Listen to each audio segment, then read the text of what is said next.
So crypto was built to escape control, right? That was the whole idea, the original, intoxicating promise. No banks, no borders, literally just clean open source code running the show. But why is control coming back stronger than ever? Welcome to this explainer.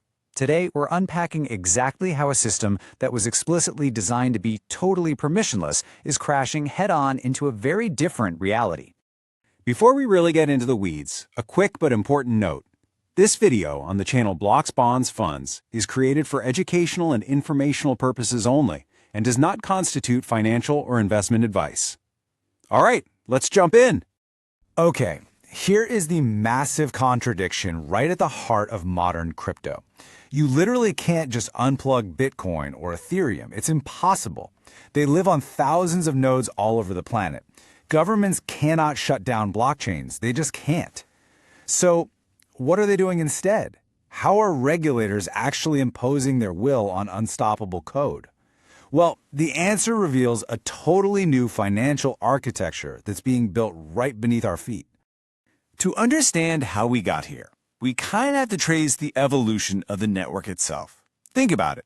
Crypto started out so simple, just a pure peer-to-peer network. User A sends digital value to user B. Boom, done. But then we got massive intermediary exchanges. Then layered decentralized finance protocols, or DeFi. And suddenly, crypto didn't stay simple anymore. It evolved into a massive interconnected system, expanding into this incredibly dense infrastructure as the connections just multiplied.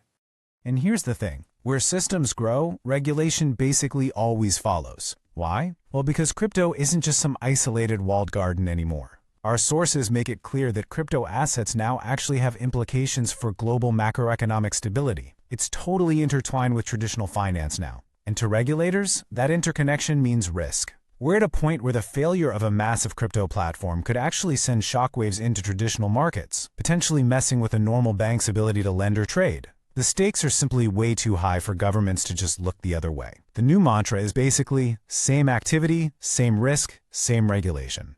Now, what's really wild is how directly digital assets are intersecting with the most traditional, old-school institutions out there, central banks.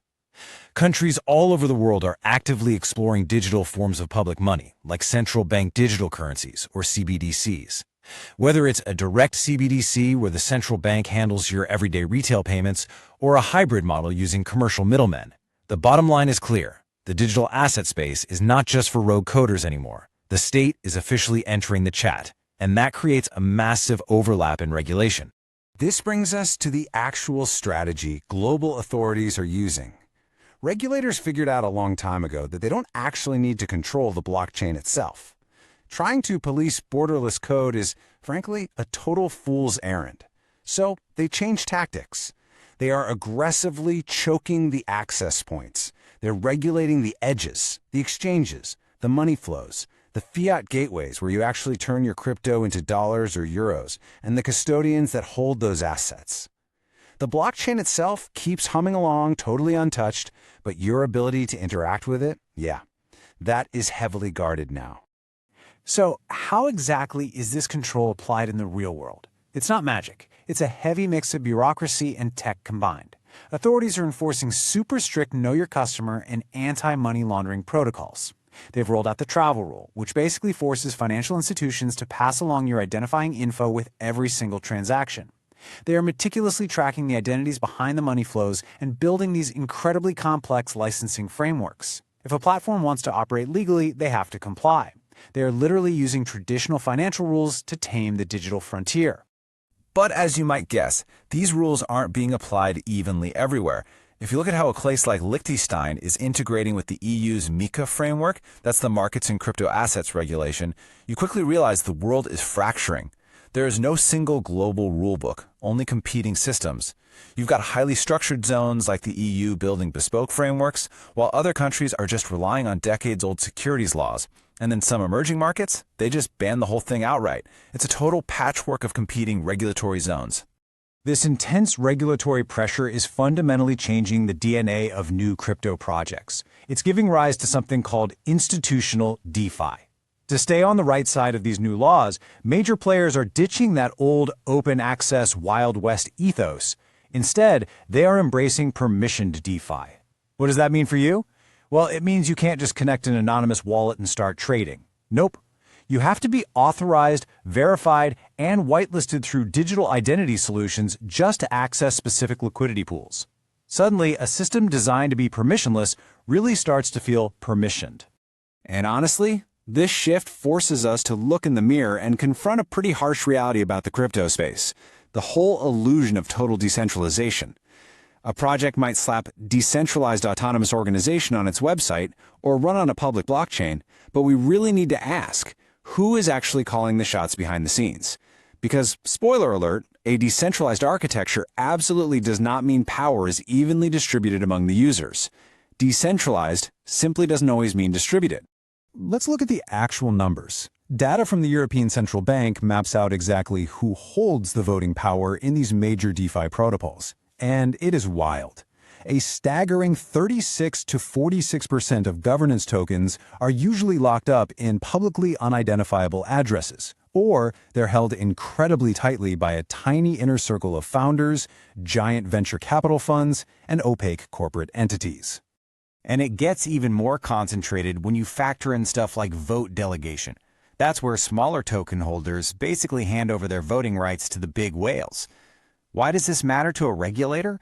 Because this extreme concentration of power means there are actual identifiable individuals or centralized legal entities pulling the strings. If a regulator knows who actually controls the protocol, well, they know exactly whose door to knock on with a subpoena. Nowhere is this regulatory crosshair more intensely focused than on stablecoins. This right here is the exact spot where crypto meets traditional finance and exactly where regulation is tightening the fastest. Stablecoins are the financial bridge. They are the rails for the entire ecosystem. Because of that, global watchdogs are demanding strict reserve management, crystal clear redemption rights at par value, and hardcore institutional custody. They are terrified of repeating the cascading algorithmic collapses we've all seen in recent years. All of this creates a really fascinating, almost confusing duality. Think about it. The blockchain is still running perfectly.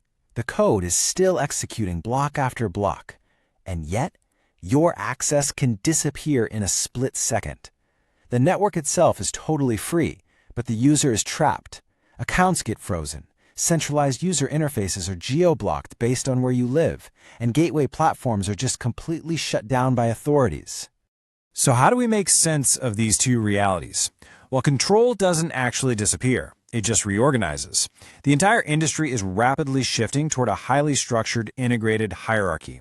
Step 1. Your identity is locked in using verifiable credentials that don't rely on centralized honeypots of data. Step 2. The legal rules are fed directly to the blockchain via compliance oracles, basically trusted data feeds that tell a smart contract if a specific trade is legal. And step 3. The action itself is governed by what researchers are calling embedded supervision.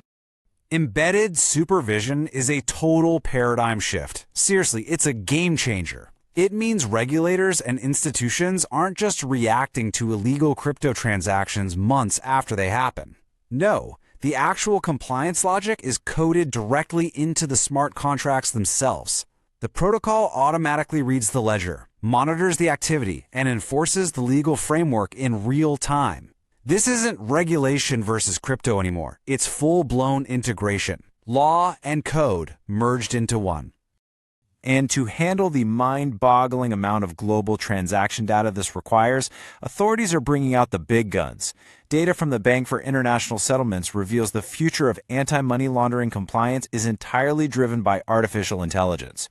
We're talking advanced machine learning models that go way beyond simple rule checks. They analyze deep, complex patterns in account behavior to spot illicit finance, while autonomous AI agents automate the massive burden of investigating and reporting all that suspicious activity. Which brings us to our final thought. The code itself might still be permissionless, but getting access to it is absolutely becoming permissioned. So when crypto meets regulation, who's actually in control? Is it the protocol, the regulators, or the massive infrastructure sitting in between? Beneath the surface, a brand new system is forming, a place where law, code, and sheer power intersect. And honestly, if you don't understand how this new machine works, you really don't understand what crypto is becoming. Thanks for joining me for this explainer, and remember to always keep questioning the systems around you.